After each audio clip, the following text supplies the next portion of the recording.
ನಾನು ಇವತ್ತು ಬೆಳಗ್ಗೆ ಇದ್ದು ಗಾಡಿಲಿರೋ ಮ್ಯಾಟ್ನೆಲ್ಲ ಕಿತ್ತಷ್ಟು ಡೀಸೆಲ್ ಹೊಡಿತಿದೆ. ಎಂತಕ್ಕೆ ಏನಕ್ಕೆ ಅಂದ್ರೆ ಬೆಳಗ್ಗೆನೆ ನಮ್ಮಮ್ಮ ನನಗೂ ಹೀಗೆ ಬೈದ್ರು. ಫಸ್ಟ್ ಗಾಡಿ ತೊಳೆಯೋ ಲೋಫರ್. ಡೀಸೆಲ್ ಹೊಡೆದು ವಾಶ್ ಮಾಡಿದ್ರೆ ಗಾಡಿ ರೆಸ್ಟ್ ಹಿಡಿಯಲ್ಲ, ನೀಟಾಗಿ ವಾಶ್ ಆಗುತ್ತೆ ಅಂತ ಡೀಸೆಲ್ ಹೊಡೆದು ಗಾಡಿ ಸ್ವಲ್ಪ ಹೊತ್ತು ನಿಲ್ಸಿದ್ವಿ. ಬೇಗ ಗಾಡಿ ತೊಳಿ ಅಂತ ನಮ್ಮ ಅಮ್ಮ ಕೊಡ್ತಿದ್ದ ನಿಮಿಷ ತಡೆಯಕ್ಕಾಗ್ದಾನೆ ಗಾಡಿ ತೊಳೆಯಕ್ ಸ್ಟಾರ್ಟ್ ಮಾಡ್ಕೊಂಡೆ.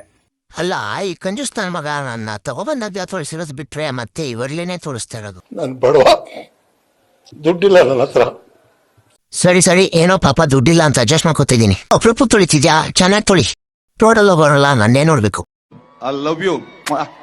ನಮ್ ಗಾಡಿನೆಲ್ಲ ನೀಟಾಗಿ ತೊಳೆದು ಮುಗಿಸ್ಕೊಂಡು ನಾವು ಬಂದಿದ್ದೆ ಮಳವಳ್ಳಿ ಹತ್ರ ಬರೋ ನಿಡ್ಗಟ್ಟ ಗ್ರಾಮದಲ್ಲಿ ನೆಲೆಸಿರೋ ನಮ್ಮ ಮನೆ ದೇವರು ರಾವಳೇಶ್ವರ ಸ್ವಾಮಿ ದೇವಸ್ಥಾನಕ್ಕೆ. ಅಲ್ಲಿ ಬಂದು ನೋಡಿದ್ರೆ ದೇವಸ್ಥಾನನೇ ತೆಗ್ದಿರಲಿಲ್ಲ, ಗೇಟ್ ಬಾಗ್ಲಾಕಿತ್ತು. ಆಮೇಲೆ ಹೊರಗಡೆಯಿಂದಾನೇ ಪೂಜೆ ಮಾಡ್ಕೊಂಡು ನಾವು ಬಂದಿದ್ದೆ ಕಬ್ಬಾಳಮ್ಮ ದೇವಸ್ಥಾನಕ್ಕೆ. ನಾವು ಮಾಡ್ತಾ ಇರೋ ನಮ್ಮ ಬಿಸ್ನೆಸ್ ಸಪೋರ್ಟ್ ಮಾಡ್ತಾರೋ ಎಲ್ಲರೂ ಚೆನ್ನಾಗಿಡಮ್ಮ ಅಂತ ತಾಯಿ ಹತ್ರ ಬೇಡ್ಕೊಂಡು ಹೊರಗಡೆ ಬಂದು ಗಾಡಿಗೆಲ್ಲ ಪೂಜೆ ಮಾಡಿಸ್ಕೊಂಡು ವಾಪಸ್ ಮನೆ ಕಡೆ ಹೊರಟ್ವಿ. ನೆಕ್ಸ್ಟ್ ಪಾರ್ಟ್ ಬಂದು PMEGP ಬಗ್ಗೆ ಅಪ್ಡೇಟ್ ಇರುತ್ತೆ, ದಯವಿಟ್ಟು ಫಾಲೋ ಮಾಡ್ಕೊಂಡು ಸಪೋರ್ಟ್ ಮಾಡಿ.